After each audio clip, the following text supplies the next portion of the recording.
రాజకీయమంటేనే గెలుపోటములు. కానీ ఒక్కోసారి కొన్ని ఫలితాలు మనల్ని ఆలోచింపజేస్తాయి. ఒక నియోజకవర్గంలో 5 ఏళ్ల క్రితం ఒక భారీ విజయం. అదే 5 ఏళ్ల తర్వాత ఘోర పరాజయంగా ఎలా మారిపోతుంది? అసలేం జరిగింది? ఈరోజు మనం జడ్చర్ల నియోజకవర్గాన్ని ఒక ఉదాహరణగా తీసుకుని ఈ రాజకీయ మార్పు వెనుకున్న కారణాల్ని, క్షేత్రస్థాయి వాస్తవాల్ని, అంకెల వెనుక దాగున్న కథల్ని లోతుగా విశ్లేషిద్దాం. ఇది కేవలం ఒక ఓటమి కథగాదు, ప్రజల తీర్పును మనం ఎలా అర్థం చేసుకోవాలో చెప్పే ఒక ప్రయత్నం. చూడండి, 2018లో 45,000కు పైగా ఓట్ల తేడాతో గెలుపు. ఇది మామూలు గెలుపు కాదు, ఒక రకంగా ప్రజలు బ్రహ్మరథం పట్టారనే చెప్పాలి. కట్ చేస్తే 5 ఏళ్ల తర్వాత 2023 15,000కు పైగా ఓట్ల తేడాతో ఓటమి.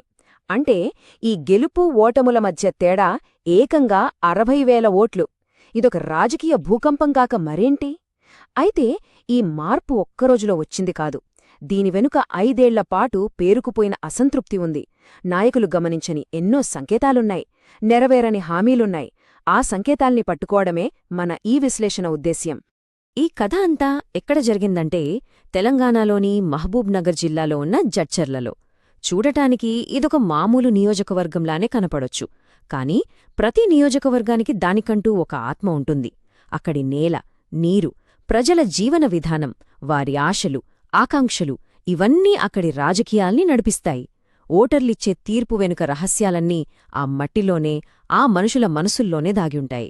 సరే, ఈ విశ్లేషణలో మనం ఎలా ముందుకు వెళ్తామో ఒకసారి చూద్దాం.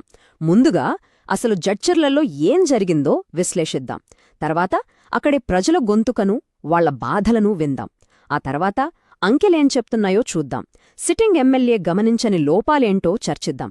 చివరగా కేవలం సమస్యలు చెప్పి వదిలేయకుండా కోల్పోయిన నమ్మకాన్ని తిరిగి ఎలా సంపాదించుకోవాలి, రాబోయే 5 ఏళ్లలో ఎలా ముందుకు వెళ్లాలి అనే దానిపై ఒక స్పష్టమైన ప్రణాళికను కూడా చూద్దాం. పదండి, మొదలు పెడదాం. మొదటి భాగం, ఒక రాజకీయ పరాజయపు విశ్లేషణ. అసలు ఈ యుద్ధక్షేత్రాన్ని అంటే జడ్చర్ల నియోజకవర్గాన్ని ముందు మనం అర్థం చేసుకుందాం. జడ్చర్ల అంటే కేవలం ఒక ఊరు కాదు, ఒక టౌన్, 3 గ్రామీణ మండలాలు కలిసింది. ఇక్కడి జనాభాను చూస్తే రాజకీయంగా ఇది ఎంత సంక్లిష్టమైందో అర్థమవుతుంది. దాదాపు 30% యువత ఉన్నారు. వాళ్ళ ఆశలు, ఉద్యోగాలు వేరు. జనాభాలు సగం మంది మహిళలు, వారి ప్రాధాన్యతలు వేరుగా ఉంటాయి. ఇక దాదాపు 18% లంబాడా సామాజిక వర్గముంది. వాళ్ల సమస్యలు దశాబ్దాల నాటివి. జడ్చర్ల టౌన్లో అయితే దాదాపు 27% ముస్లిం జనాభా. ఇక గ్రామాల్లోకి వెళ్తే ఎక్కువ మంది రైతులు, కూలీలు. అంటే ఇక్కడ చూడాల్సిందేంటంటే వీళ్ళెవరూ కేవలం ఓటు బ్యాంకు కాదు, ఒక్కో వర్గానికి ఒక్కో రకమైన సమస్యలు, ఆకాంక్షలుంటాయి. వీటన్నిటినీ బ్యాలెన్స్ చేయగలగాలి. ఏ ఒక్కరిని నిర్లక్ష్యం చేసినా ఫలితం మన కళ్ల ముందే ఉంది. మనం డేటాను చూస్తాం, పర్సెంటేజీలు చూస్తాం, కాని అవి సగం కథనే చెప్తాయి. అసలు కథ తెలియాలంటే మనం ప్రజల్లోకి వెళ్ళాలి, వాళ్ల గొంతు వినాలి. భూమి నుండి వచ్చిన ఆ నిశ్శబ్ద సంకేతాలు ఏంటో ఇప్పుడు విందాం. వాళ్లు మా భూమిని తీసుకున్నారు, కాని మా బాధను కాదు. ఈ ఒక్క మాట చాలు బాలానగర్ మండలంలోని లంబాడా గిరిజన రైతుల ఆవేదన ఏ స్థాయిలో ఉందో అర్థం చేసుకోవడానికి. ప్రాజెక్టుల కోసం భూములు తీసుకోవడం తప్పు కాదు, కాని అలా తీసుకున్నప్పుడు అది కేవలం ఒక భూమి బదిలీ కాదు, అది వారి బతుకు తెరువును, వారి తరతరాల జ్ఞాపకాలను లాక్కోవడం లాంటిది. సరైన నష్టపరిహారం ఇవ్వనప్పుడు అది వాళ్ల ఆత్మగౌరవానికి తగిలిన దెబ్బ. ఆ దెబ్బే ఓటు రూపంలో వ్యతిరేకంగా పడింది. ఇందులో ఆశ్చర్యమేముంది? ఇక జడ్చర్ల టౌన్లోని యువత ఏమంటున్నారో చూడండి. ఫ్యాక్టరీలు వచ్చాయి, కానీ ఉద్యోగాలు వేరేవాళ్లకు వెళ్లాయి. ఇది చాలా కీలకమైన పాయింట్.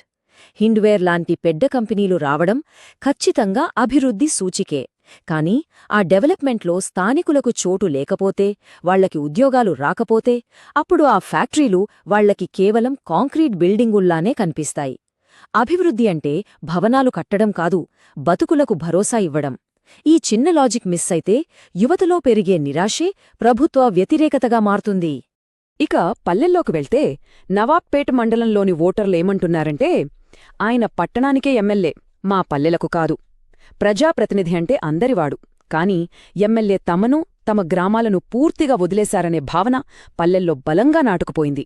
ఆయన అందుబాటులో ఉండరని, తమ సమస్యలు పట్టించుకోరని వాళ్లు ఫీలయ్యారు. ఈ దూరమే వాళ్లని పార్టీకి కూడా దూరం చేసింది. చూడండి, ప్రజల మనోభావాలను గౌరవించడం, వాళ్ల ఆత్మగౌరవాన్ని కాపాడటం అనేది మన రాజ్యాంగమిచ్చిన ప్రాథమిక విలువ.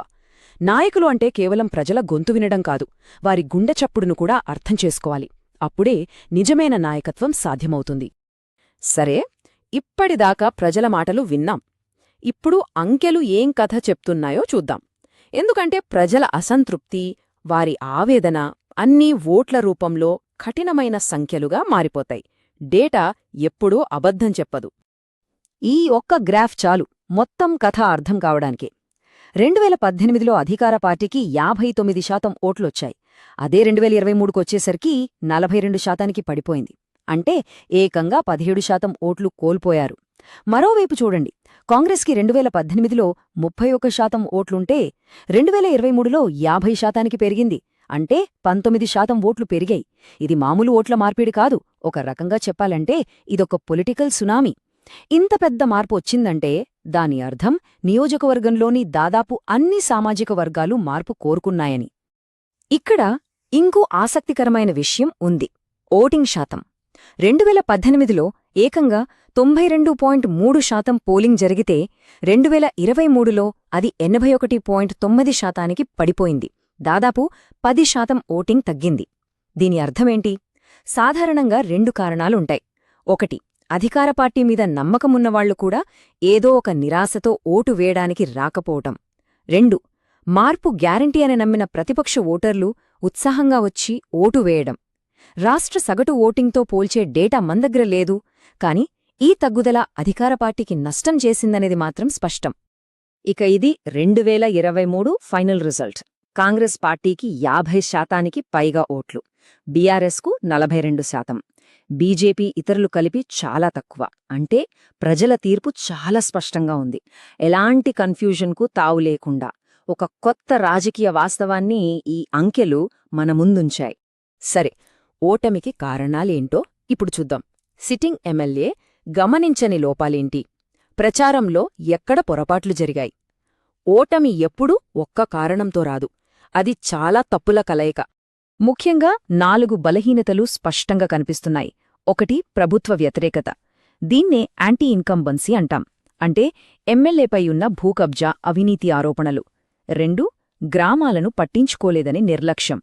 3, గిరిజనుల భూముల సమస్యను ఏమాత్రం పరిష్కరించకపోవడం. ఇక 4ది చాలా ముఖ్యమైంది: యువతలో నిరుద్యోగం. ఈ 4 కలిసి ఒక పెద్ద తుఫాన్లా మారి ఓటమికి కారణమయ్యాయి. ఇవన్నీ ప్రజల రోజువారీ జీవితానికి, వాళ్ల ఆత్మగౌరవానికి సంబంధించినవి. వీటిని పట్టించుకోలేదంటే వాళ్ల నాడిని పట్టుకోవడంలో ఫెయిలైనట్టే. రాజకీయాల్లో ఎప్పుడూ ఒక ఖాళీ ఏర్పడితే దాన్ని ఎవరో ఒకరు భర్తీ చేస్తారు. ఇక్కడ కూడా అదే జరిగింది. అధికార పార్టీ బలహీనతలను ప్రతిపక్షం చాలా తెలివిగా వాడుకుంది. వాళ్లు చేసిన జడ్చర్ల జోడో యాత్ర గురించి చెప్పుకోవాలి. 100 రోజుల పాటు క్షేత్రస్థాయిలో ప్రతి గ్రామానికి, ప్రతి ఇంటికి వెళ్లి ప్రజల సమస్యల్ని వినిపించారు. ప్రభుత్వ వ్యతిరేక ఓటు ఎక్కడా చీలిపోకుండా మొత్తం తమ వైపు తిప్పుకోవడంలో ఈ యాత్ర చాలా కీలకంగా పనిచేసింది. సరే, ఇప్పుడుదాకా సమస్యల గురించి మాట్లాడాం. కానీ కేవలం సమస్యలు గుర్తిస్తే సరిపోదు కదా, పరిష్కారాలు కావాలి. ఇప్పుడు కోల్పోయిన నమ్మకాన్ని తిరిగి ఎలా నిలబెట్టుకోవాలో చూద్దాం. ఇది కేవలం వచ్చే ఎన్నికల కోసం కాదు, పార్టీని పునర్నిర్మించుకోవడానికి ఒక కార్యాచరణ ప్రణాళిక. మొదటి అడుగు యువత. వాళ్ల నమ్మకాన్ని గెలవాలంటే మాటలు కాదు, చేతలు కావాలి. ఏం చెయ్యాలి? వెంటనే స్థానికంగా జాబ్ మేళాలు పెట్టాలి. ఫార్మాసిటీ, హిండ్వేర్ లాంటి కంపెనీలతో మాట్లాడి వాళ్లకు కావాల్సిన నైపుణ్యాలు నేర్పే స్కిల్ హబ్స్ ఏర్పాటు చేయాలి. అంతకంటే ముఖ్యంగా ఒక యూత్ గవర్నెన్స్ కౌన్సిల్ ఏర్పాటు చేయాలి. వాళ్ల గొంతుకను పాలనలో వినిపించాలి. అప్పుడే వాళ్లకు కూడా ఈ వ్యవస్థలో మేం భాగమే అనే నమ్మకం కలుగుతుంది. రెండవది, గిరిజనుల సమస్యలు. లంబాడా సమాజంతో తెగిపోయిన బంధాన్ని మళ్లీ కలపాలి. ఇది డబ్బుస్తే అయ్యే పని కాదు. వాళ్ల ఆత్మగౌరవాన్ని తిరిగి నిలబెట్టాలి. వెంటనే ప్రత్యేక క్యాంపులు పెట్టి భూమి పట్టాలివ్వాలి. ఇల్లు కోల్పోయిన వాళ్ల కోసం గౌరవ గృహాలాంటి పథకం ప్రకటించాలి. అన్నింటికన్నా ముఖ్యం, వాళ్ల నాయకులతో నేరుగా కూర్చుని పారదర్శకంగా మాట్లాడి న్యాయమైన పరిహారంపై ఒక ఒప్పందానికి రావాలి. ఇది రాజకీయ వ్యూహం కాదు, ఒక నైతిక బాధ్యత. మూడో అడుగు గ్రామీణ ఓటర్లతో మళ్లీ కనెక్ట్ అవ్వడం. పల్లెల్ని పట్టించుకోలేదనే ముద్రను చెరిపేసుకోవాలి. ఎలా? ప్రతి వారం గ్రామసభలు పెట్టాలి. వాళ్లతో నేరుగా మాట్లాడాలి. పెండింగ్లో ఉన్న సాగునీటి ప్రాజెక్టుల లాంటివి వేగవంతం చేయడానికి ఒక టాస్క్ ఫోర్స్ పెట్టాలి. ప్రతి నెల ఏం పనులు జరిగాయో చెప్తూ ఒక రిపోర్ట్ కార్డ్ విడుదల చెయ్యాలి. నమ్మకం అనేది మాటలతో రాదు, ఇలాంటి పనులతోనే వస్తుంది. ఇప్పటిదాకా మనం చేసిన విశ్లేషణంతా ఒక చోటికొస్తోంది. ఇప్పుడు మనం ఒక కీలకమైన, బహుశా కొంచెం కఠినమైన సిఫార్సు చేయబోతున్నాం. రాజకీయాల్లో కొన్నిసార్లు పెద్ద లక్ష్యం కోసం చిన్న నష్టాల్ని భరించాల్సుంటుంది. చూడండి, మన దేశంలో ఇప్పుడు డేటా ప్రొటెక్షన్ చట్టముంది. దాని ప్రకారం ప్రతి వ్యక్తి డేటాకు వాళ్ల సమ్మతి ముఖ్యం. అలాగే ప్రజాస్వామ్యంలో కూడా ప్రజల సమ్మతి, అంటే వాళ్ల తీర్పు, అంతిమమైనది. ఆ తీర్పును గౌరవించడం నాయకుల కనీస బాధ్యత. తుది సిఫార్సు: అభ్యర్థిని మార్చండి. అవును, చాలా సూటిగా స్పష్టంగా చెప్తున్నా, అభ్యర్థిని మార్చాలి.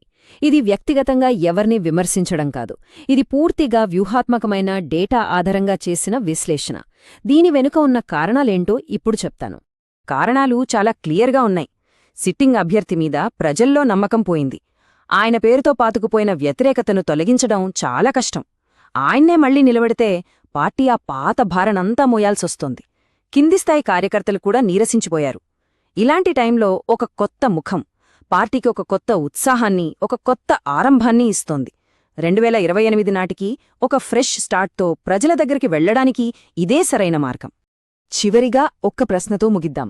పెద్ద పెద్ద ఫ్యాక్టరీలు, ప్రాజెక్టులు కట్టడం ముఖ్యమే, కాదనట్లేదు. కాని ఆ అభివృద్ధి ప్రయాణంలో ప్రజల గొంతుకను, వారి బాధను, వారి ఆత్మగౌరవాన్ని విస్మరిస్తే ఫలితం ఎలా ఉంటుందో జడ్చర్ల మన కళ్లకు కట్టినట్టు చూపించింది. అభివృద్ధిని చూపించడం కంటే ప్రజల మనోభావాలను వినడం ఎక్కువ ముఖ్యమా? దీనికి జడ్చర్ల తీర్పు ఒక స్పష్టమైన సమాధానమిచ్చింది. ఇది జడ్చర్ల కథ మాత్రమే కాదు, ప్రతి నాయకుడూ నేర్చుకోవాల్సిన గుణపాఠం. మీరు ప్రజల కేంద్రంగా పనిచేసే నాయకుడిగా ఎదగాలనుకుంటే, మీ నియోజకవర్గాన్ని ఉన్నత స్థాయికి తీసుకెళ్లాలనుకుంటే blueprintstrategies.ai ని సంప్రదించండి. మా ఇమెయిల్ mgr@blueprintstrategies.ai లేదా 08042041602 నంబర్కు కాల్ చేయండి. రాజకీయాలకు అతీతమైన లక్ష్యం కోసం.